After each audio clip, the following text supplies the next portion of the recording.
tried on August. The weather was wonderful. And we're glad that we're back. The season is crisp now and makes us focus. And so we're going to focus this morning, too. Before we introduce the speaker, though, we have our 2-minute tidbit, if Jeff is ready. Just 2 minutes, oh my God. This is called discipline. Ubiquitous George instead of Curious George. Yes. So George, this is gonna be- you can use this one. This is better. Oh, good. You're eating into my 2 minutes. Oh, sorry. So this is going to be a repeat from... It's on. There you go. This is going to be a repeat from our last meeting, and I'm going to read the questions and then come back for answers. So the idea of this tidbits is to sort of bring the three communities together and so on. I'm going to start with a question that I did not ask, and this is: how many publicly elected officials do we vote for in our tri-community? Actually, I call it a quadruple area because I include Rhinebeck.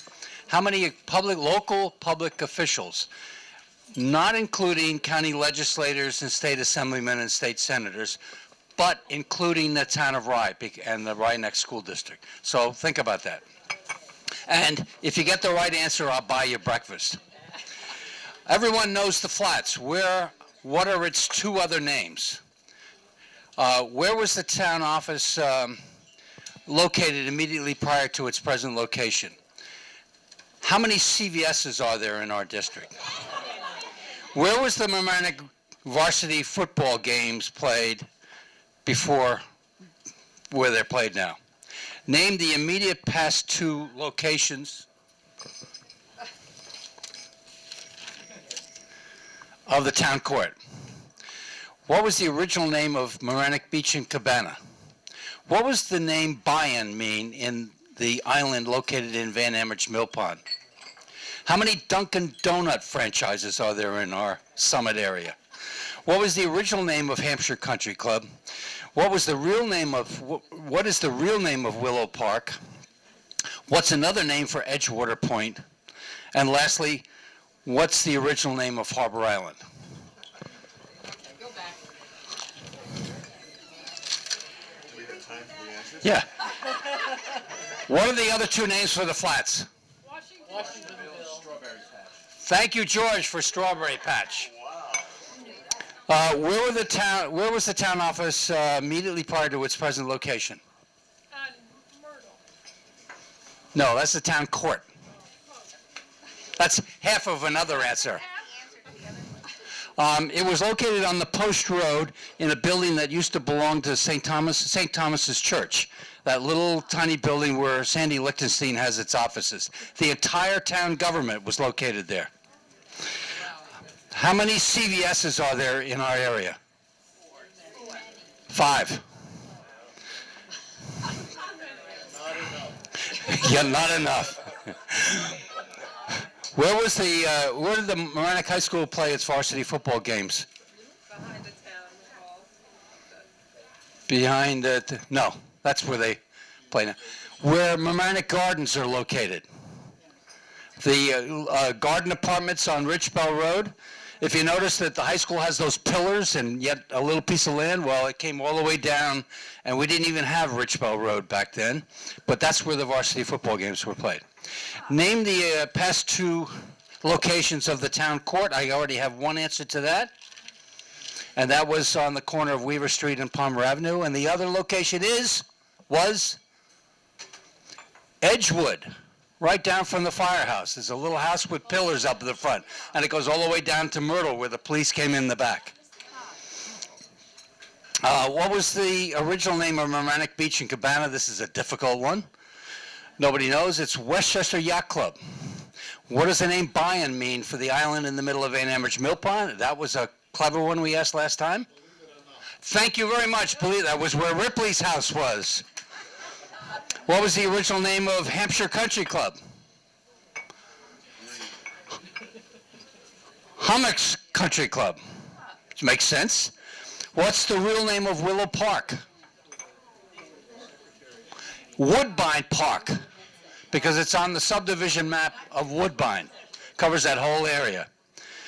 What's another name for Edgewater Point? Thank you, Satan's Toe. What was the original name of Harbor Island? Hog Island. And the big answer, how many elected officials? 32. Oh, George says 32. Nope. Higher. Higher. I know, this is a trick question. 56. 56. Rhinebeck School, I think, has 6. Mamaroneck School District has 7.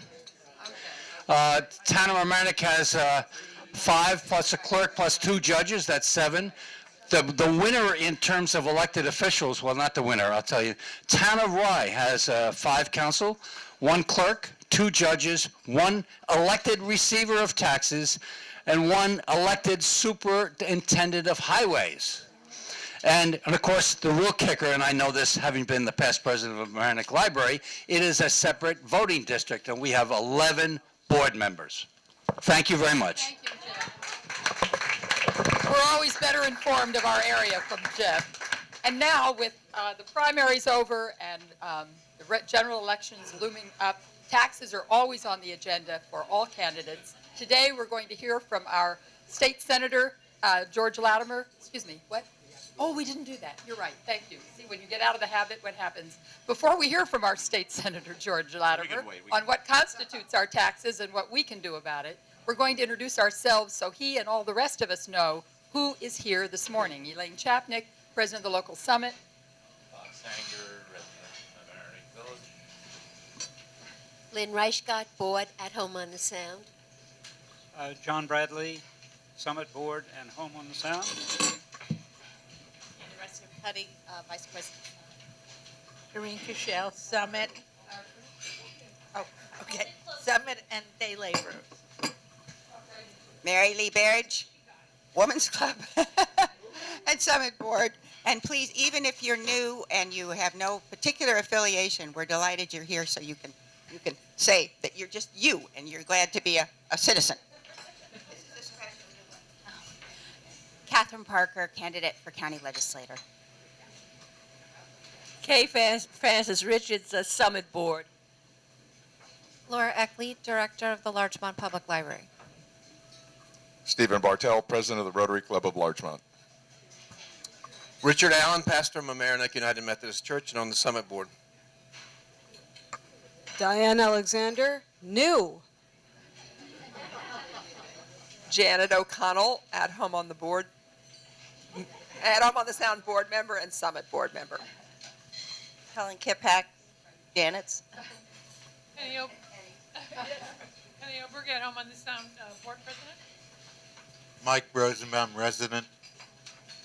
Elizabeth Sanger, board member. John Gitlitz, Summit Board, Hispanic Resource Center, and Don Bosco workers in Port Chester. Leon Potok, trustee, Village of Mamaroneck. Ruth Weiss, community member. Peter Wise, resident. Ernie Odiorna, councilman, town of Mamaroneck, and deputy supervisor. Abby Katz, councilwoman, town of Mamaroneck, and the food pantry. Mr. Tidbit, Jeff Megan, Summit Board, and LMC Board. Jim Needham, school board. Ann Lobu, Mamaroneck School Board. Janet Buckbinder, Summit board and Radar. Jane Elkanini, Town of Mamaroneck Councilwoman. A.B. Keys, Summit Board, HRC Board. Bob Hayden, Summit Board and volunteer at Home on the Sound. Bob Milburn, volunteer at Home on the Sound. Sabrina Fiddleman, Summit Board, LMC-TV, and Hunger Task Force. And has anybody not signed in?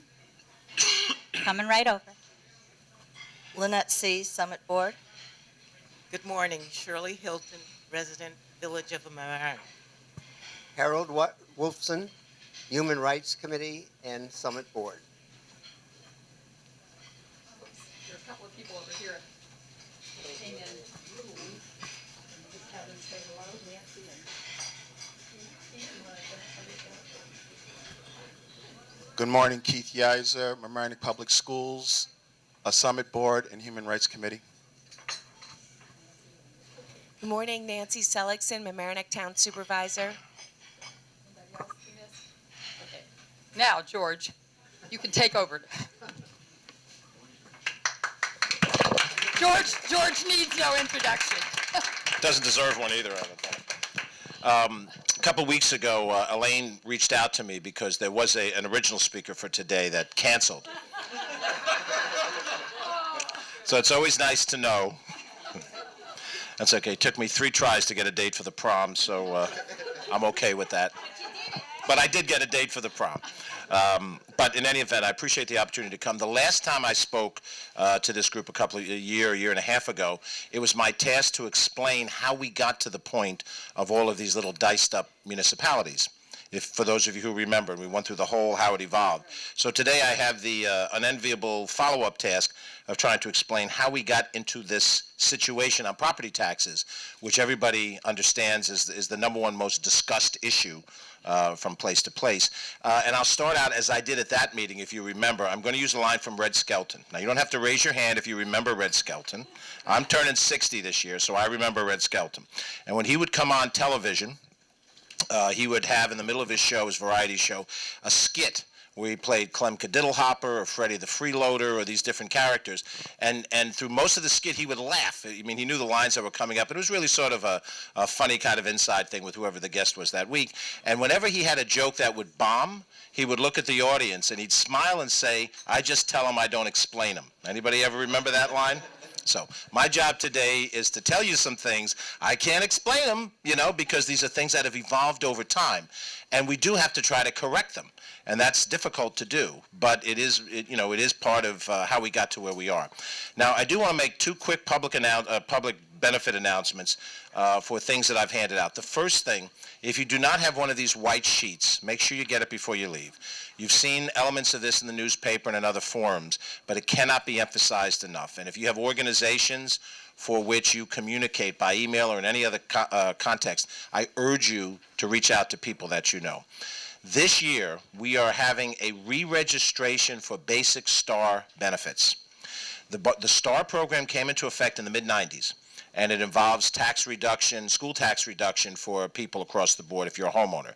Obviously, if you're a renter, this doesn't apply to you. If you live in a co-op, your co-op board is making the decision on this. So you take this, you may not personally have to do it, but you should interact with your co-op board. But if you're a private homeowner or a condo owner and you pay direct taxes and you're not an enhanced STAR, which means you're over 65 and you have an income under $80,000, but if you're fall in any other category, I'm under 65, basic STAR for people in my age category, you must re-register this year. This sheet says that you're going to get a letter from New York State in its ultimate efficiency by the end of the month. And I'm hopeful that it will arrive by the end of the month, or there'll be all kinds of problems, most of which will be called into the town center and the village halls, because they won't call. I know, Nancy, I feel for you and Jane and Abby and Ernie and so forth. But the bottom line is that when you get this letter, it will provide you with a code, and that code will allow you to go online and re-register and say, yes, I am George Latimer, I live at 47 Wainwright Street, Rye, New York. This is really me. There has been fraud and abuse in the STAR program, and there has been no re-registration over these 17 years of the program. So somebody owns a house, has STAR benefit, moves out of that house, maintains it as a house that they rent out, go to another house where they live, they take STAR in the new house, and they keep STAR in the old house. That's illegal. There's other ways that you could also be breaking the rules of the program. So it is re-registration. It starts October 1st. Now, most people will go back and go online and try to figure out, how do I re-register today? You can't re-register yet today. Wait for the letter. It'll have the information. And in theory, because I haven't done it yet myself, it's supposed to be pretty simple. But for those people who are comfortable on the computer, not a problem. If you have a parent who isn't on a computer, we were having a conversation about technology when we started this morning with Sabrina and Jim Needham and so forth, help them out. help out a neighbor who might need some help to do this. If at the end of the day they have difficulty understanding how to do this re-registration, then certainly you can call my office, and my card is on the back of this sheet. And really, frankly, any of the other electeds will help. But it's really something where you want to avoid having everybody call the town assessor's office, because they could not handle the kind of flood of information that would come into one shot. So in theory, the re-registration will allow you to continue your STAR benefit, and there's a deadline, December 31st. Now, I don't know if it's a hard deadline or not. I'm going to assume it is. Because on January 2nd, when I go into the office, I don't want to have 35 phone calls, oh my God, I missed the deadline, and then somehow we have to argue with taxation and finance to open it up again for people who missed it. So this is the time now to make sure that everybody knows as much as is possible. And I know other electeds, and we're all trying to get the word out in every way we can. If you can help get the word out, that's fine. If you have any questions on this, rather than eat into this regular program, I'm going to be around after we're done. I'm happy to tell you what I know that will help you sort it out. But that's public announcement number one, very important. The other thing is I left you a newspaper. Hopefully you have it. It's from Albany. It's called the Legislative Gazette. It does not have in it horoscopes. It does not have comics or obituaries or the jumble or sports scores, any of the things that we generally read the journal news for. But the cheap shot, but accurate. But the bottom line is that it is a newspaper, and it is online. I gave you the hard copy of it, but it's online. It gives information about Albany issues. Now, I understand that Albany and the county aren't really covered well. You have local newspapers that cover the local governments and school district, and of course we all follow national news. But what happens in Albany impacts, as we're going to discuss in a second, what happens at town hall and county government and village hall. And this publication, if you're into it, and I understand you got enough to read every week, this publication is probably the single best source of reading every week as to what's happening in state government on an ongoing basis, on a weekly basis. I do obtain copies of this. I put them, in addition to other libraries, into the Mamaroneck and the Larchmont libraries on a regular basis. When you go to see Laura, in that little room that's right next to the elevator, they have all the free newspapers. You'll see Legislative Gazettes, if you are, like me, still into grabbing actual newspapers and reading them, since most everything's online. But I want you to have access to that, know that it's available, and read it, follow up. You see an article, you want to talk to me, I'm sure this applies to Steve Otis, our Assemblyman, as well. You're welcome to reach out. Okay, take that off the table. Property taxes. For any of us, and there's a lot of us in the room who are elected officials, people have run for elective office in the past, and that includes school board members, there's no question that the most frequently asked question or the frequent comment when you say, what's on your mind, if you're going door to door, because you're generally going door to door to homeowners, is property taxes. Doesn't necessarily mean it's the most important issue, but it is the most frequently mentioned issue on the minds of the most number of people. And we live in a suburban environment where we don't have some of the other problems that people have in other parts of the state. In upstate New York, the loss of jobs is dramatic. In the city, you have the range of urban problems that involve crime in the streets and so other things. So here in the suburbs, where the streets are relatively safe and there is a job market that is still significant, property taxes come up the most. And it does come up for people who are anywhere in the range from working class to upper middle homeowners. And generally, the older you get, the closer you are to fixed income, the more this becomes an issue. For those seniors who, there are seniors who are very wealthy, but for those seniors who are not very wealthy, this issue on a fixed income becomes the most pivotal issue. And it's because the tax for property is levied on the value, the intrinsic value of the property, not on the ability of the person to pay it. Now, this all seems very simple, but you got to go over the basics to get into the more complicated stuff. On income tax, we pay proportionate to the income we receive. And since most people have money withheld, they don't feel the full brunt of the tax. Imagine if you got 100% of your income straight out, no withholding, and then at the end of the year, you would have to pay whatever tax on that would be. Now, there are people who do that, those in independent businesses and so forth, usually those who can manage more complicated situations. If you didn't have withholding tax for the whole of society, can you imagine what a problem would be to have to collect income taxes at the end of the year? It'd be impossible. But because it's withheld, the pain of income tax is felt less severely, certainly by that vast middle of taxpayers. Sales tax is not insignificant in this area, but it is proportionate to what you buy. And, just to use a simple example, if you go out and buy a lamp and it's $40 and to round numbers, it's about $3 and change tax on a $40 lamp. If you find the $3 to be, excessive, you can buy a $30 lamp. You can't negotiate your property taxes. You can't go in and say, listen, I'm going to, reduce the value of my property, or you cut some money off of it. So the reality is property tax is a fixed situation. It isn't based on your ability to pay, and you have very little leverage in terms of discussing what happens. You can grieve your assessment, which if you lower your assessment in a particular year, you might get lower property taxes.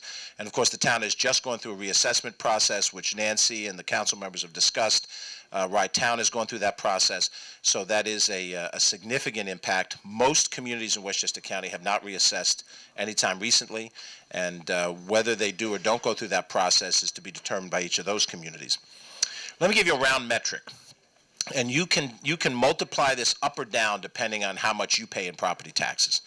If you pay $20,000 a year in property taxes as a round number, and I'm going to give you round numbers here, there's percentages that are slightly different, and there are differences between if you live in Rye Town versus Mamaroneck Town.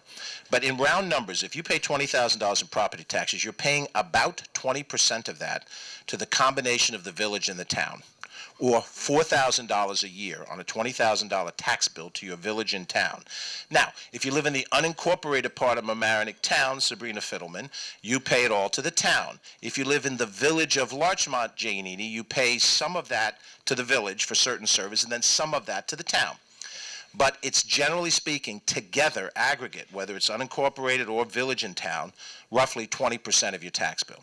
You pay about 25% of that to the county of Westchester, or $5,000 on a $20,000 tax bill. And then the remainder of that, in round numbers, about 55% of it, or $11,000, you would pay to your school district for the schools.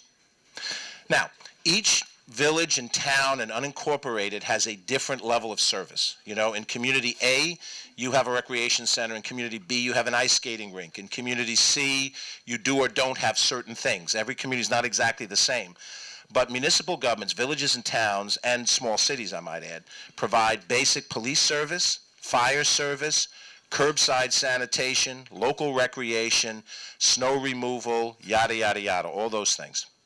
The county government, and it's much harder, I spent 13 years there, it's much harder to articulate what the county does. And that's not hard to articulate, it's hard for people to remember it because they don't see it the way they see their village and town service. They see the garbage truck come up the street.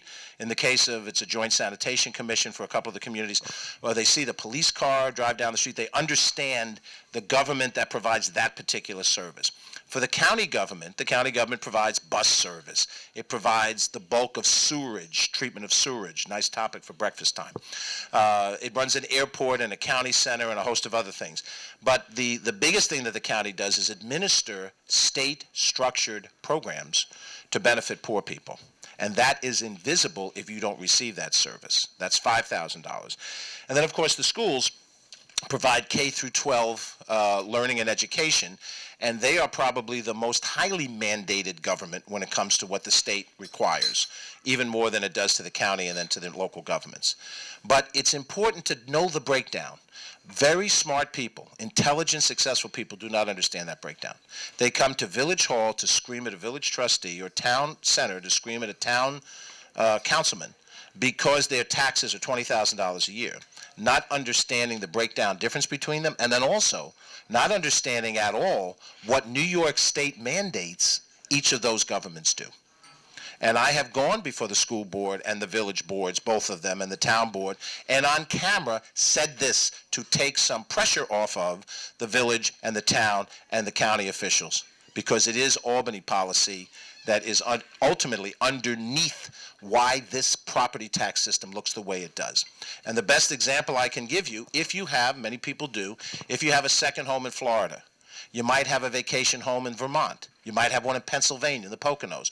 Whatever you have, if you look at a property tax bill there, you'll remark that it's cheaper property taxes in Florida, in Pennsylvania, in Vermont, and in other states.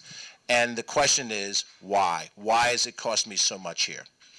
Now, there's a certain amount of ideological disagreement that exists.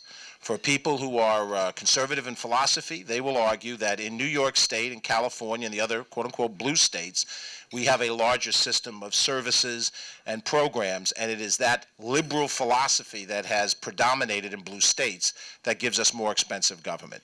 And the red states, Texas, Florida, South Dakota, you name it, don't provide that same level of services. And to some extent, that is true. There is a value question that you have to answer as an individual and as a voter. Do you want that or not want that? But here's the bottom line. New York has the most extensive mass transit system in the country by far. 10 times as many people ride the New York City subway system as ride the second most used subway system in the country, which is the DC Metro system.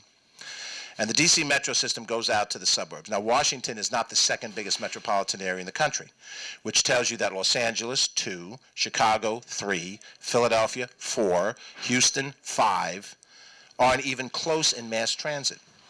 And we pay for that mass transit system. We pay for it in an MTA payroll tax.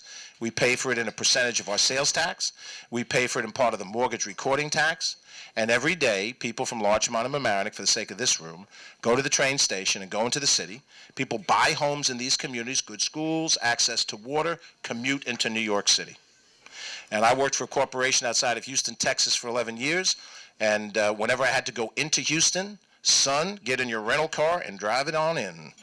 There ain't no buses going to take you down there. You're going to have this as independent, and you got low taxes, and you don't have any rail.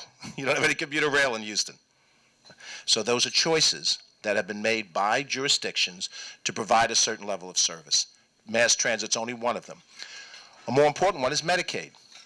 Medicaid is a program created, out of the 1960s, in which there is health care for the indigent of any age, and then also part of Medicaid costs cover long-term health care for those people who have used up their assets. They've had assets, they've worked hard, put money aside, own a home, and get seriously sick over some extended period of time and use up their assets. They have no further assets. They liquefy the value of their home. They liquefy whatever they've saved, and they're in a nursing home at $10,000 a day or $10,000 a month or $12,000 a month, and at some point in time they have no further money. So long-term health care through Medicaid covers those things, and it covers a host of different other medical services.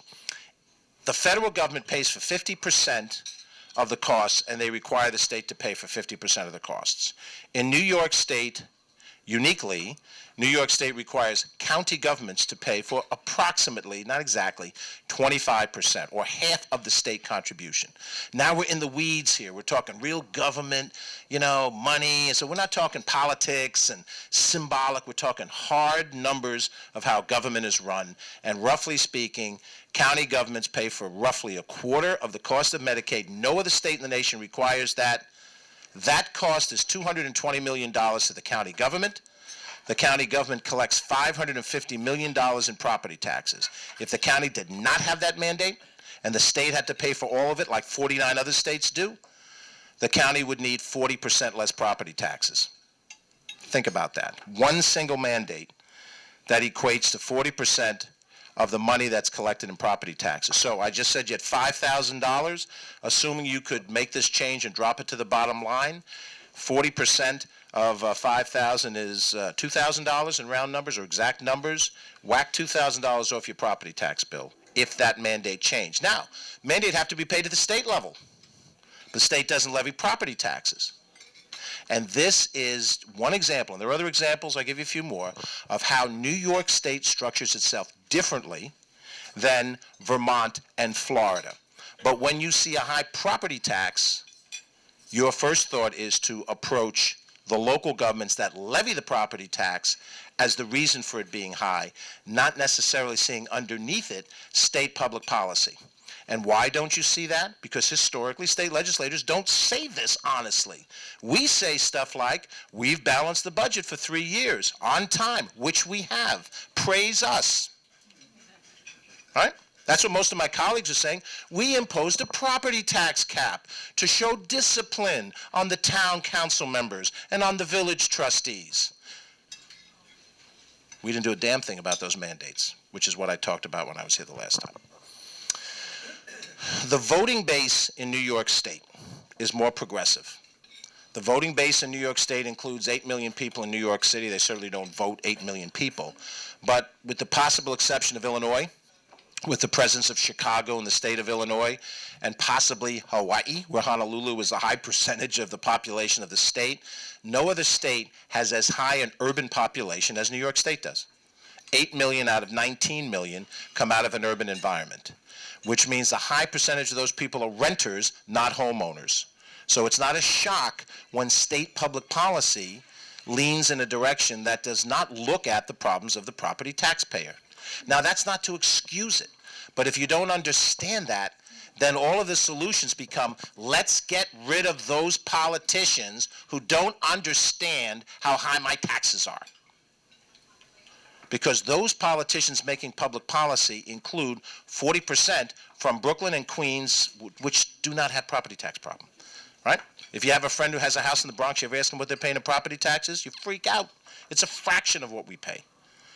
But the voting base of New York State leans in a direction that doesn't see property taxes as the major problem. And I'm sure if you have friends in Brooklyn, you must, they say, gee, I came up to see you in Mamaroneck. Mamaroneck looks pretty nice. Boy, you know, and then you say, well, we got high property taxes. Well, I mean, you live out in Westchester. What did you think? You know, you got out of the Bronx. You know, you don't live in Morris Park anymore. That's kind of like your problem now that you live in Larchmont or Mamaroneck. And if you remember when Pedro Espada, who's lived in Mamaroneck for a long time, was identified as living in Tony Mamaroneck, and you saw those articles, did you like smile, Carolyn? Did you like a Tony Mamaroneck? Mamaroneck Village is a diverse community. It has very wealthy, it has very poor, it's got middle class, but to the guy writing the article for the New York Post, it's Tony Mamaroneck. So the reality is that in New York State, the voting base and population has voted on any number of times for officials and for policies that would expand public services. That is the reality of it. Now, maybe the guys upstate didn't vote for these things, but they were outvoted by where the votes in this state are. And when you go to a state like New Jersey or Connecticut, and I've worked in both of those two states, not lived there, the needs of the suburban voter is a higher percentage of the electorate. Bergen County, Passaic County, and then some of the other outer counties has a greater presence in Trenton than Westchester and Long Island does in Albany. Fairfield County is the economic engine of Connecticut. It's the political driving force of Connecticut. Many elected officials, this governor, Lowell Weicker, other elected officials, all, you know, they're all Greenwich and Stamford people, you know, and they run the state of Connecticut. So New York's a different cat with what we have to deal with. The problems that we face in property taxes have been made sharp in the last 5 years. It's always been there. It's always been a concern in the 90s and, you know, in the 80s, actually, when I first was elected to local office. But it really came into sharp focus after the Great Recession of 2008. Because when Wall Street, it collapsed, but when Wall Street had its great difficulties, it shook not just the actual financial realities of all of us and our investments and so forth, but it shook the employment realities of our neighbors and maybe ourselves, depending on what it is that you and your spouse do. And for the first time, people who felt that they had jobs that would be secure no matter what started to come into question. Would I hold on to this job? When you see Lehman disappear as an entity, when you see banks merge, and in those mergers people lose jobs, oh my God, I thought in the financial services industry I would be separated from that. And it's really kind of fascinating to me because, you know, the financial services industry in this region includes banking, brokerage, insurance, the legal services that are provided to those industries. So there's a lot of folks who are lawyers and they practice law in these areas of finance, and they're all impacted by this. You go to Battle Creek, Michigan, where we did a hotel project once, and Battle Creek, Michigan is Kellogg's. We did a deal in Dayton, Ohio, and Dayton, Ohio's economy was driven by, in those days, Meade Paper, NCR, the old National Cash Register, and Wright-Patterson Air Force Base. A couple of major employers drive certain communities. New York City, metro area, is headquarters for advertising, with a headquarters for fashion, with a headquarters for publishing, with a headquarters for media, and all of that doesn't mean beans if the financial services industry is struck, right? So, in 2008, we started to see this, and all of a sudden things go from being a general concern to a very serious situation. I'm going to go on about another 5 or so minutes, and then I'll stop and we'll go to questions. I know that's where you want to go with most of these things. The financial services industry, because of the way it is structured, wages can rise and rise quickly based on result. And that rise in wages masked for quite a number of years the increase in property taxes. So as property taxes went up 2% a year, 3% a year, 4% a year, there were years of single digits, some years of double-digit tax increases. When you are earning more in one of those industries, and again, in the legal community that services that, as your billable hours are great, as you can charge more for those billable hours, you come back home, your property taxes go up, but you can absorb that in places like Larchmont, Mamaroneck, Rye, Bronxville, Bedford, Rye Brook, a number of communities that I'm fortunate to represent. But the reality of it is the last 5 years it's been different. Now we look at where we are today. So you have a $20,000 tax bill. Say you're me, and I don't exactly have a $20,000 tax bill, but let's say you're demographically me. You're going to be 60 years old in a couple of weeks, and you're thinking about when do you retire. Of course, the voters can retire me anytime they want. And I think to myself, well, how does my tax bill go down from this number? You've explained to me, how it's broken down and how we've gotten here. And I didn't even get into all the different mandates. There is a League of Women Voters Forum scheduled for Thursday night, November 7th. Mark it on your calendar. It's going to be an evening, 7 to 9. At that session, I won't be the only speaker. I'll be one of a number of people available. And we're going to talk a lot more about prescriptions. And I'm going to touch on a little bit here, but I want to whet your appetite, only leaving that forum as a more substantial discussion of what we do about it. But the bottom line is that we have to make a decision. If the property tax bill that we have now is just unbearably high, what services are we going to sacrifice and reduce to see that bill go down? Because there is a perception that all we have to do is, quote unquote, cut the fat out of government and our bills will go down. And I would argue that's not true. Whatever, quote unquote, fat there is, and there's always some, is not significant enough to take that $20,000 bill down to some number that you'd come home and say, honey, they just cut a third of our tax bill down. We're paying, $14,000 a year. Because the basic cost of police, fire, sanitation, and those services, particularly with the personnel costs that go with them, the cost of schools, providing an education at the level that people in this community say they want, is not going to be affordable at a significantly less price unless you reduce services at some level. Now, at some point in time when I was a kid, if you asked me what I wanted for dinner, I would say ice cream, because that's what I wanted. Once you get to be an adult, what do you say? I'm looking at Keith Yeiser. Me and him could go out, have a nice fattening dinner, and love every bite of it, right? But we're too smart now, Keith. We're too old. We're too fat. We got to do something about it. So we just can't go across the street and eat all of that stuff and then have ice cream on top of it. So we're going to have to grow up now and say, look, people say consolidation is the answer. If you consolidate, everything is going to be better. There is a role for consolidation, but it is not a silver bullet, in my opinion. You're going to see on Linda Larch's column bloggers who are going to blog in, who are going to say, why don't you just merge the vol and the vom and the tom and everything will be right? Because they haven't looked at budgets.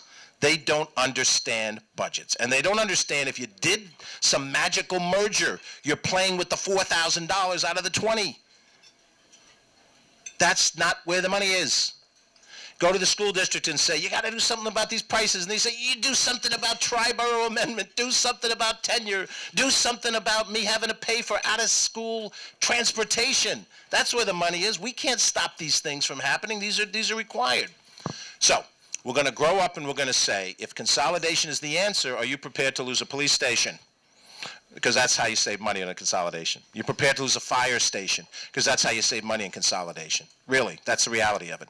You want to merge the village of Larchmont and the town of Mamaroneck, and you want to save money, you have 2 police stations. You're going to have to close one of them to save real money. And when you think about it, the people who live near that police station don't want that to happen, And so consolidation has its value. There are consolidated services. You're already doing consolidated services. Your sanitation commission, LMC-TV is a consolidated services. You do your coastal zone management in 2 of the 3 communities consolidated. You do a lot of things. I know the seniors is consolidated. Nancy will feed me the rest of the answers. But the bottom line is that the argument about consolidation goes a little ways, but not all the way. 3 things that I think are the general process that we have to look at. The single most important thing is we have to find a way to develop public support to change the way New York State operates its cost structure.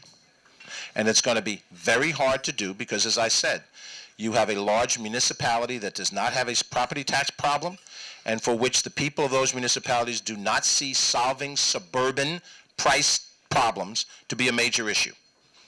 They don't worry a lot about the property taxes in the suburbs, which is what the topic here that we're discussing is. But that cost shift, the transportation cost, the Medicaid, the MTA payroll tax, a host of other things that would represent prescriptions for change have to be done in Albany, not in Village or Town Hall. And as I said, we'll talk about more of this on the 7th, and I'll take any questions in a second.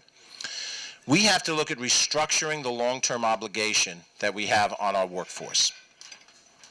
If you do the math, it's not sustainable.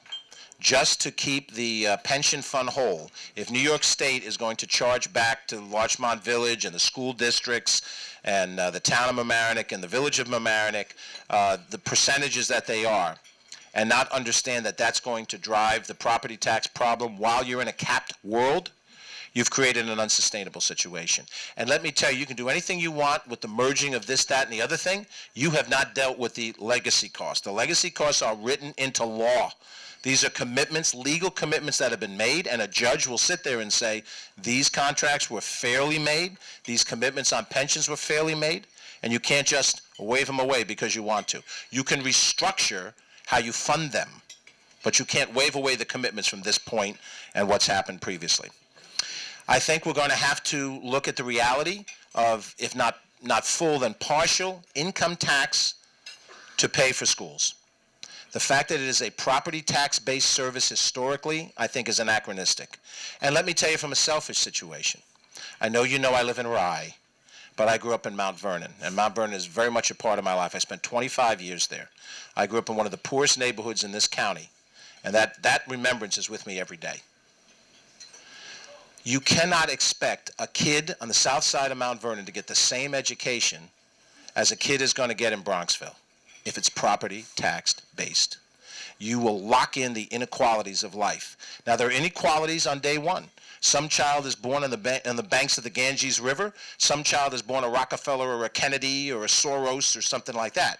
Those are inequalities we can't judge. But property tax-based schools will lock in inequalities. And we're at a point where if our property taxes can't pay, then we have to restructure that formula. It's going to be hard to do. Well, as I said, we'll talk more about the prescriptives. But the bottom line is this. When we talk about property taxes, just like we talk about the weather, we have every right to complain. We have every right to complain. I asked for this job, I got it for 2 years, and I complain. To my friends, up to Bedford, blah, blah, blah. Hey, you wanted the job, you got it, shut up.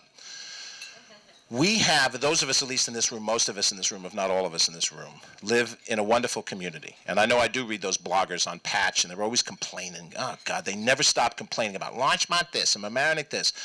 Brothers, we live in a wonderful place. And as I've said many times before, and I know we've had some divisiveness over some things recently, but the things that unite us are much greater than the things that divide us. And we can continue to carp and complain about things, or we can be realistic. And realism means that if we're going to deal with property taxes as this tremendous irritant all the time, then we're going to have to decide that we're not going to have the same level of service, because that is the only way that number goes down dramatically. There is no magic bullet out there. And you're perfectly entitled to vote in a whole new set of elected officials, but I will tell you, when you do, they will look at the same realities. So to me, it's not about ideology, it's about practicality. Thank you for your attention. I'm happy to take any questions you have.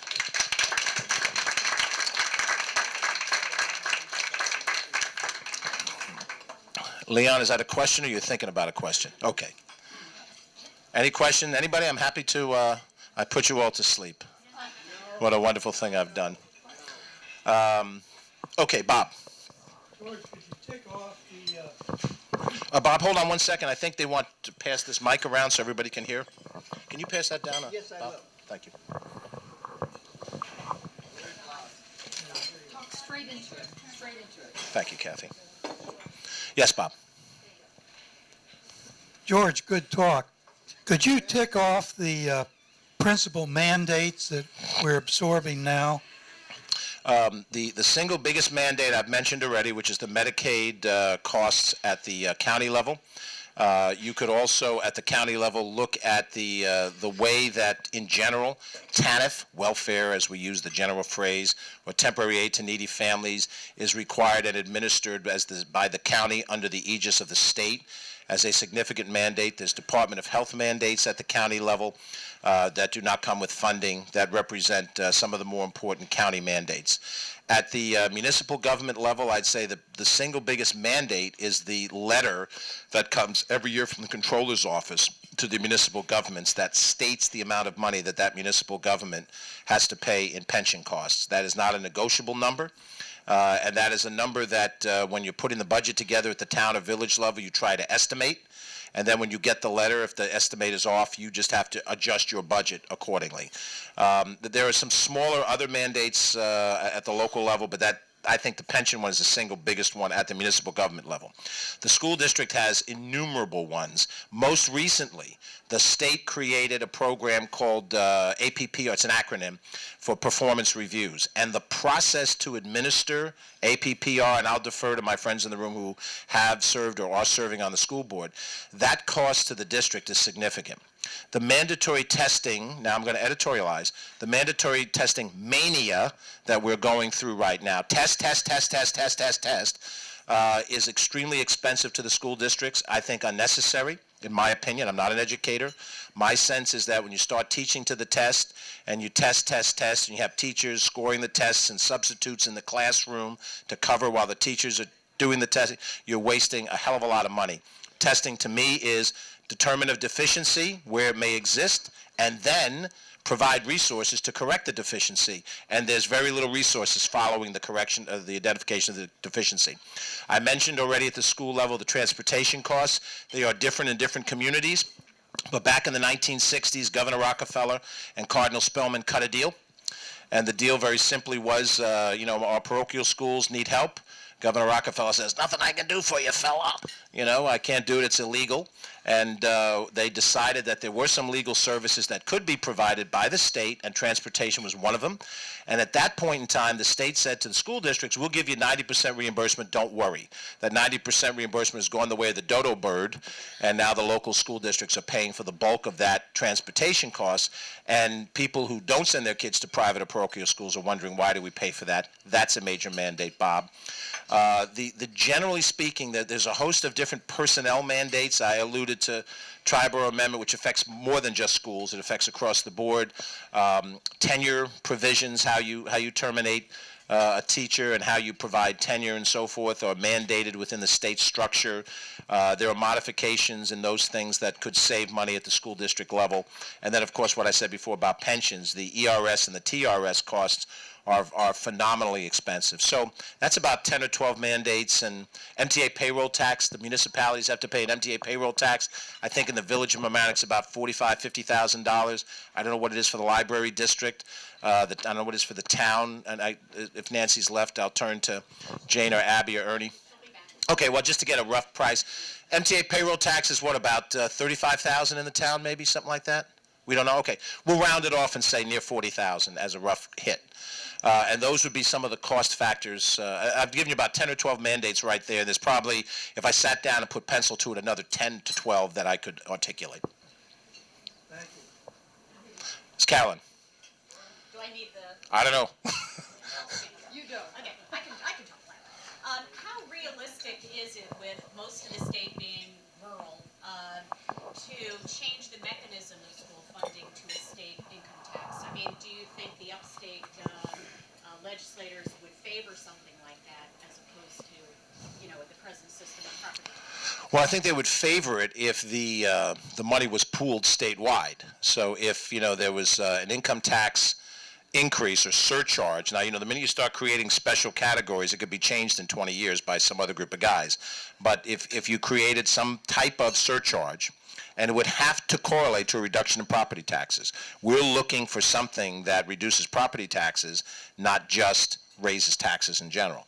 I think the upstaters would be in favor of it because they have great difficulty. But the presumption is that they would presume that we would pool resources statewide. So the high income levels of Westchester, Nassau, Manhattan would be in a pool that would be reallocated as significantly higher state aid that would more significantly run a school district back home. But it's a tricky thing to do. And then you would still have to leave, because I called it partial, you'd still have to leave the option to any local community to still levy some small school tax for enhancements that they feel will keep their district at this level. I don't want to dumb down a successful district. I want to raise up the ones that don't have the resources. But at some point in time, a community has the right to say, we will do this over and above in order to provide over and above services. But the real problem, I think, in dealing with this is that the minute you talk about taxes, it is the third rail of politics. Now, I'm just going to be honest and personalized with you. You see campaigns all the time. Negative attack pieces are commonplace. I don't like them. I don't try not to participate in them, but they are reality. Last year, when I voted on the tax cap, that turned into an attack on me that I don't understand the problems of high taxes. That's how it was presented. I was Benedict Arnold. Does anybody think I don't understand the problem? But the problem is, as a politician or public official, I go out and say something like I've just said to you in this room. That's on LMC-TV. Somebody's got to repackage this next year and say, George Latimer wants to reach his hand into your pocket even deeper. And that becomes the problem of why it doesn't get done. Because we have to take this kind of an issue off the political table. Both political parties and different wings of each party have to agree this is so important that we can't use it as a mallet against each other. And getting that agreement sometimes can be difficult, because the bottom line is, I want to win the next election, we're doing the right thing. This is how things cans get kicked down the road. So in principle, what we need to do is recognize, if our concern is property taxes, that there is a path that we somehow find Republican, Democrat, local government, state government officials of this area in agreement, and then along with those others who agree with us, we put a major effort to lobby at the state level. It's not just send your legislator up to do it, but it becomes a much more significant priority, keeping in mind that we hold progressive ideals. So we're not just anti-tax, we want to shift properly costs to progressive taxation rather than the regressive taxation, which is what property taxes are. And anybody who has a neighbor down the block who's a senior citizen in their 70s, is struggling to hold on the house, I'm sure somebody's like that on Beach Avenue, John. You're looking at them, you're saying, this is regressive taxation. But it's going to be hard to sell. I don't underestimate how hard it's going to be to do. Questions? Yes, Ben. One of the big mandating costs for both schools, and I suspect local governments, is health insurance for employees. Is there any hope that with the new Obamacare, those costs may go down? Well, there's hope, because the principle of the National Health Care Program is that it broadens the pool of people who have to have insurance, and therefore provides more resources for the insurance companies to offer a greater number of products, some of which would be sufficient to cover people who otherwise are uninsured or underinsured at a certain price. Now, that's a theory, and we haven't tested it out yet, and nobody really knows, Penny, how this thing is going to work. I mean, there's an expectation that it can work well. There are obviously people who just flat out don't want it to work. And the minute you stub your toe, they're going to jump in and say, see, it doesn't work. So I don't know. That's the hope. That's part of the hope on the health care cost. Now, in this particular case, I can defer to the local officials, because there is a state, health plan, and it's an expensive plan, but local governments and school districts do have some flexibility in how they negotiate with their unions on health plans. And wherever there have been union givebacks, it's often been in this area. But it involves having to give something else by the municipality or the school district. So, and from your past service, that those negotiations are not just, here's what I want you to do and you're going to do it. So So my hope is what your hope is that the National Healthcare Program will provide a greater range of healthcare products, that some of which will be less expensive. It will allow a less expensive option, and then when the school board, the town board, the village board's representatives are negotiating with the workforce, they will be able to have some reasonable alternatives to control healthcare costs. But let me step back and say, and you've already had programs on this, and you'll have more of them with people who are more knowledgeable about this, the rising cost of healthcare in this country is like this. You know, I get sick, all the money in the world to keep me alive. You know, if I get to get an MRI every day, if that's what it's going to take, you know, and I don't know how we deal with that issue, and that's a totally separate issue, and that is a cost driver in the society as a whole. Keith, will you hand up? Same question. It's the same question. Okay, great. Yes, Nancy, go ahead. I would just add on that in the town of Mamaroneck, we have been negotiating contracts, and all of those contracts have included some payment from the employees into their health care. It's no longer, paid for entirely by the municipality. So that's an incremental benefit. I think that's true with schools too. Yeah, I don't know. Yes, it is. Sure. Right now, we're not sure what the new health care plan is going to, we do think it's going to increase our costs initially, but we're not sure by how much. So we're trying to figure it out, but we don't know yet. And that's a fair statement at every level. I would argue that I don't think the state knows what the state's impact is going to be on this, because it is that complicated. The governor impaneled a Medicaid redesign team 2 years ago, I think, or 2.5 years ago, and he basically did what corporate bosses of mine did. He gave me a target number, and he said, you go in a room with your team and you figure it out, but here's the number you're coming out with. And they came back out with a number, which is a great way for senior management to say, I'm not going to worry about it. You're getting paid. You worry about it. Or we'll get somebody else to do your job. And they came back with a savings of X, billion. It was $2 billion or something like that, which we booked in the budget. But we don't know over time if that's going to work. And that's one of the biggest problems in any public policy issue. I don't want to switch gears too dramatically here, but when we talk about hydrofracking, people come up to me all the time. They're hydrofracking in Pennsylvania. They're doing it in Kentucky. How come we're not doing it in New York? So well, if it's good enough for them, I said, you understand, man, West Virginia embraced it as a mining state. Pennsylvania's a mining state, too. They embraced it. We're hesitant because we haven't seen a long-term, meaning 10, 12 years worth of study, because they haven't been hydrofracking or horizontal hydrofracking for 12 years. So we don't know the impact, as we don't know the impact of what this healthcare plan is going to be yet. We're hopeful, and we'll find out. Elaine, you're just going to flat out cut me off when the time is okay. So. We have 5 minutes. Okay. Yes. So is there any resolution, or can we see our property taxes go Well, let me repeat what I said at the ending. There are 3 strategies that we have to pursue. New York State cost shifts, restructuring pension costs, and changing the formula to include income tax for school aid. Those are the paths. Now, if what you're asking me is how proximate will those things happen, I said to the answer to the other question, this is a hard lift, and it's going to take all of us to focus, develop a game plan of things we support. In fact, and this again is November 7th, specific pieces of legislation, specific bills. And at some point in time, and this is what your role will be in this, you're going to have to send an email to somebody, it'll be identified to whom, to say, I support these 5 bills because this will help us get a hold of our property taxes. But the problem is, and I don't mean to, finger you out for this, when I talk to that person at the front door, they don't want the long story. They just want a reduction in their property taxes. And the unfortunate part is, it's like I went back to the analogy of me and Keith. I want to lose weight, but I just want to keep on eating the way I've eaten. And that is not going to happen. Now, I'm smart enough to know it, but if I don't make it another 10 years, and you come by to see me at Graham Funeral Home to say goodbye, you'll say, George, you knew what you were supposed to do, and you didn't do it, and that's why you're here. And that's the problem with us as voters. We know what we have to do. We just want the end result. Yes. I try to make this fun. I hope it's fun, for crying out loud. I'm not planning on dying, but go ahead.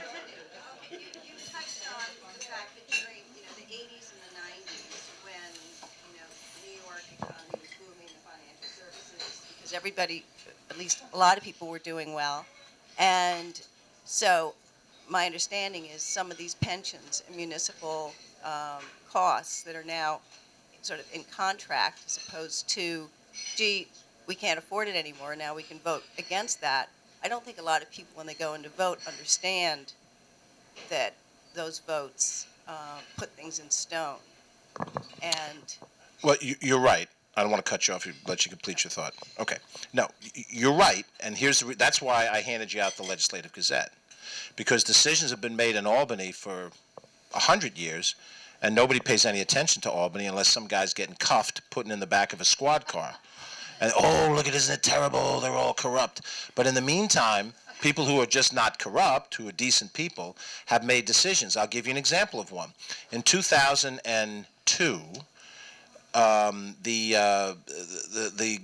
governor, the state controller, who at the time was Carl McCall, Governor was Pataki, and the state legislature, which I was not a part of, made a decision to benefit the public employees by saying after 10 years you do not have to contribute to your retirement.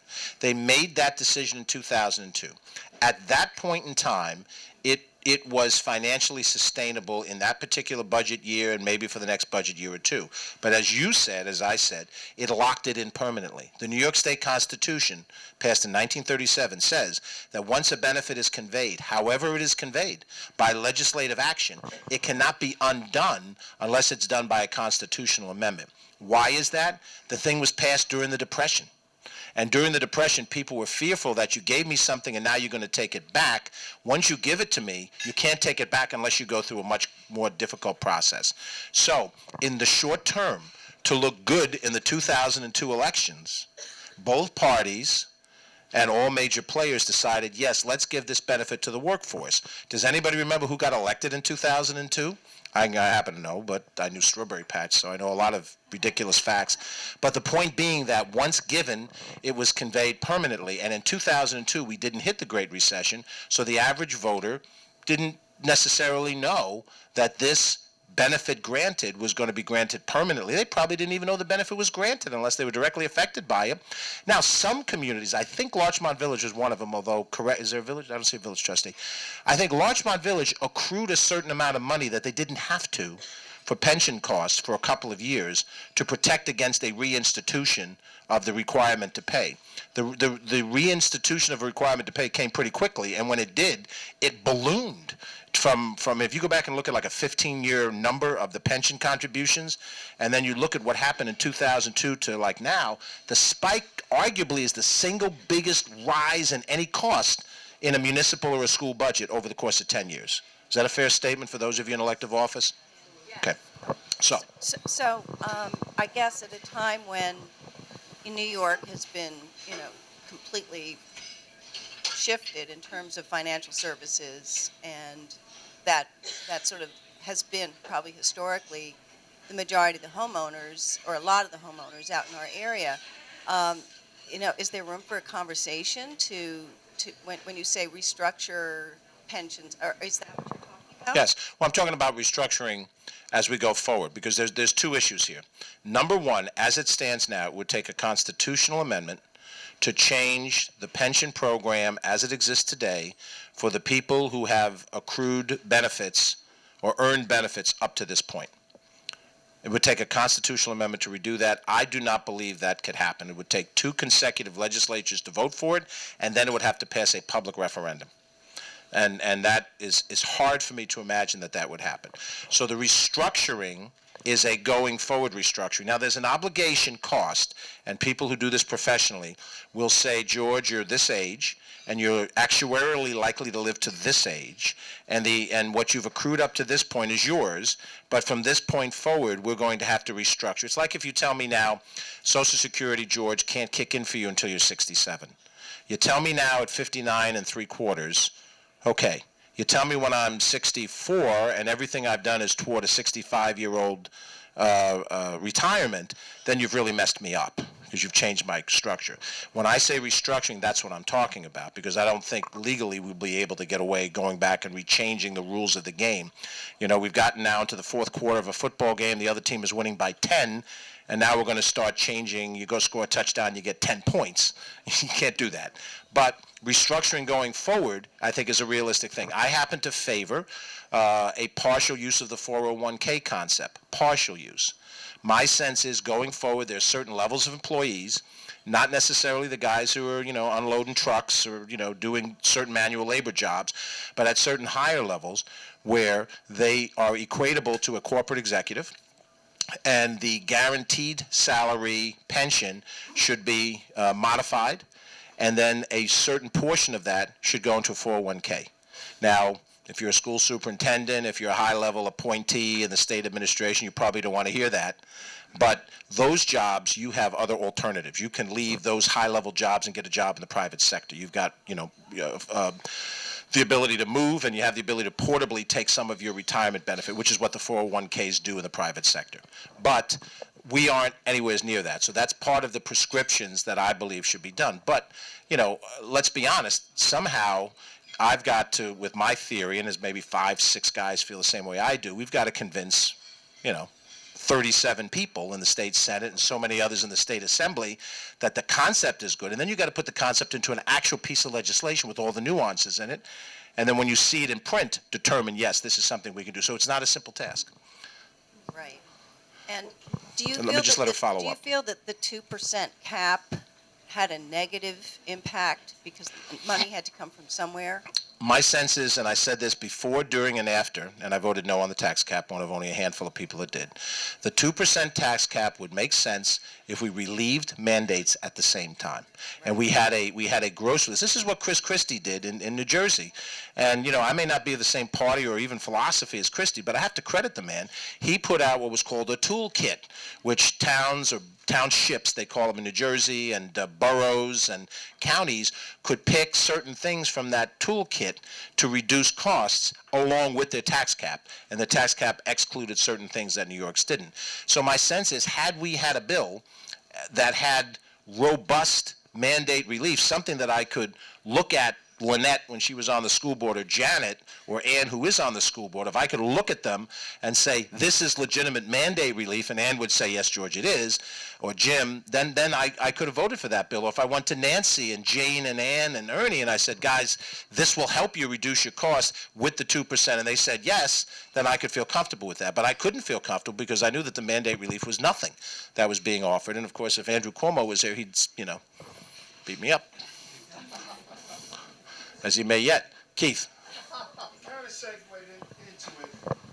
How hard is it, even though you're very clear and you're representing us, but how hard is it when you get to Albany to convince your so-called 37 or 36 other constituents, whatever you want to call them, how hard is it to convince them that Westchester County is in need or is entitled to a tax break when Rochester's falling face down, Buffalo, Syracuse, and the rest of the state, somehow, even New York City? How hard is it to explain to them that Westchester is in need of a tax break? Well, if it's framed as Westchester versus upstate, then it's impossible. The package of changes that we do will have to have elements in it that benefit upstate and downstate as well in order for it to work. If it's just we need to cut suburban property taxes, then it won't fly. Because, I had one friend of mine when I was in the assembly from Brooklyn, he's a friend of mine, he comes to me and says, so what's going on today? I said, your property tax problem, I got to do something about this and that. He says, man, you guys got a life. You just mad because you don't have breakfast in bed. That's exactly what he said to me. So whatever package we come up with to make this thing work would include, and I think, as I said earlier, restructuring school funding to be partially based on income, statewide pooled, would benefit upstate and would benefit the outer boroughs of New York City. So that's part of what has to be done. I think there's some other things that you could, in theory, package together, but you need a package in order for it to pass. And right now, you have, unfortunately, very narrow politics. And the very narrow politics is, I have a constituency base of this. If I say this to that constituent base, I don't have to solve the problem. I just have to address my base, and to be candid with you, I have to have somebody else to blame it on. If I can blame it on those people don't understand. I could get up here and say, New York State is all wrong, and it's those people in the city that are screwing us, and that's that, and I can say that and say, man, I'm fighting for you. Walk out of here. Yeah, George, go get him. That's not the same as saying we need a package that would include things that we think we need, and at the same time, other elements that the state would need in order to responsibly get it passed and deliver the relief you need. And that comes from the fact that, yes, I did spend 20 years in corporate America where I was told every day I'm paid for results, not for effort. Anybody else ever heard that in their corporate life? And also because I actually ran the county legislature for 4 years, I actually had authority. I had responsibility and I had authority, and we had to make the trains run on time. And that's 15 years ago, but it was very much a part of my life. So I think in those terms today, and that's what it's going to take. And it's not going to be easy because soundbite politics work. Attack ads work. Sitting down across party lines within your party, let's be reasonable, let's talk it out, it doesn't work as easily. Because resentments grow, personalities are personalities, governors, and executives, and big city mayors are bigger than life people, and they don't always like to hear what a legislator has to say. That's just reality. I'm being extremely candid on TV. I hope you credit me for that. Other questions? Any other questions? If not, Elaine, thank you for the opportunity. It's nice to be with you. Thank you, George, for kicking off our new season, and thank you all for coming. The League of Women Voters meeting is being co-sponsored, by the way, by the local summit. So we'll all be together on November 5th, is it? 7th, sorry. I forgot. Right, anyway, so we'll see you then, too. Thank you all for coming. Bye-bye.